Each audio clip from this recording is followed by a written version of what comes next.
මේ ආණ්ඩුවට ඉතිහාසය අරහන්. ඒ වගේම සංස්කෘතිය සભ્યත්වය අරහන්.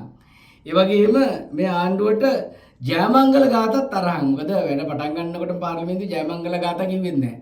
දැන් මේ අලුත්ම සෙල්ලම තමයි මේ ආණ්ඩුවට දැන් ජාතිය බෝවීමත් අරහන් වෙලා තියෙන්නේ. මොකද ඒක නිසා තමයි 6 වෙනි ශ්‍රේණියේ ඉංග්‍රීසි මොඩියුල් එකට budin.net කියලා එකක් දාලා තිනවා. ඒක දැන් මේ වැඩේ පත් වුණාට පස්සේ 100 හිටියකට දුවනවා. නමුත් මාස ගාණක් තිස්සේ මේ මොඩියුල් එක හදලා ඒවා සෝදුපත් බලලා වැඩමුළු තියලා එහෙම වැඩ කරපු ආණ්ඩුවට මේවා වර්ධින්න විදියක් නෑ. මේක අර නිකන් දැක්කොත් බුවා නොදැක්කොත් දෙපුවා වගේ වැඩක්. ඉතින් ඒක නිසා ආණ්ඩුව ඉතා පැහැදිලිවම මේ රටේ සංස්කෘතිය සભ્યත්වය මේ ආණ්ඩුවට අරහන් බවක් පහුගිය කාලේ කරපු ක්‍රියාකාරකම් වලින් පේනවා.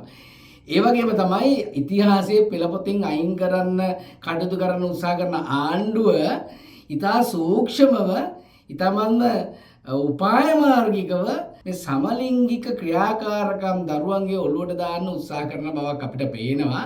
මොකද මේක නිකන් ආම්බෙන් ආපු දෙයක් නෙමෙයි. මොකද වර්තමාන අධ්‍යාපන අමාත්‍යතුමිය මේ අධ්‍යාපන ඇමතිකම බාර ගන්න කලින් දේශපාලනයට එන්න කලින් ඊට පෙර සිටම මේ සමලිංගික කාරණා ගැන ඒවා ප්‍රවර්ධනය ගැන ඉතාමත්ම උනන්දුවෙන් වැඩ කටයුතු කරපු ක්‍රියාකාරණයක් විදිහට අපි දැක්කා. ඉතින් ඒක නිසා අද වර්තමාන රජය මේ වගේ තත්ත්වයක් දැනම රටේ සංස්කෘතිය සભ્યත්වය ඒවා එහෙම නැත්නම් අපේකම රටේ උරුමයන් පිළිබඳ කිසිම තැකීමක් කරන්නේ නැති ඒ වගේ කෙනෙක්ට රටේ අධ්‍යාපන ඇමතිකම දීමම ආණ්ඩුව චේතනාන්විතවම කරන වැඩක් මේක.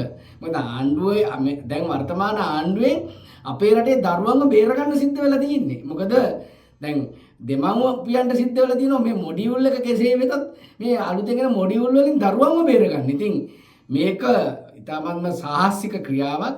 ඒ වගේම තමයි මේ ආණ්ඩුවට මම කියන්න කැමති මේ ඕගොල්ලෝ අලුත් වැඩ කරන්න යන්න එපා. ඕගොල්ලෝ හරිය පුංචි සිතිවිලි තියෙන ජීවීන් පිරිසක්. මොකද බස් හෝල්ට් එකක් විවෘත කරන බස් එකක් පාර දාලා පීත්තපටිය කපන ඒ වගේම රේල් පාරක් අලුත් වැඩියා කරලා කෝච්චියේ බජවුද දා යන මට්ටමේ බොහොම පොඩි ලෝකවල ජීවත් වෙන කට්ටිය. ඉතින් ඒක නිසා ඕගොල්ලන්ට මේ අධ්‍යාපන ප්‍රතිසංස්කරණ වගේ දේවල් ඉතාමත් ලොකුයි. ඒ නිසා අනේ ඕගොල්ලන්ට වඳින්නම් ප්ලීස්. ඕගොල්ලෝ මේ රට තීන තත්ත්වෙන් තියලා යන්න. ඕගොල්ලෝ ලොකු වැඩ කරන්න එපා, අලුත් වැඩ කරන්න එපා මොකද ඉතිහාසය ගැලුවොත් ලන්දේසි, පෘතුගීසි, ඉංග්‍රීසියෙන් පස්සේ මේ රටේ ඔය විදිහට සભ્યත්වය සංස්කෘතිය විනාශ කරන කාරණා අනපනත් වලට ගෙනල්ලා එහෙම නැත්නම් දරුවන්ගේ පෙළපොත් වලට ගෙනල්ලා එහෙම නැත්නම් වැඩසටහන් වලට ගෙනල්ලා විෂයමාලාවන් වලට ගෙනල්ලා වැඩ කටයුතු කරේ මේ ආණ්ඩුවේ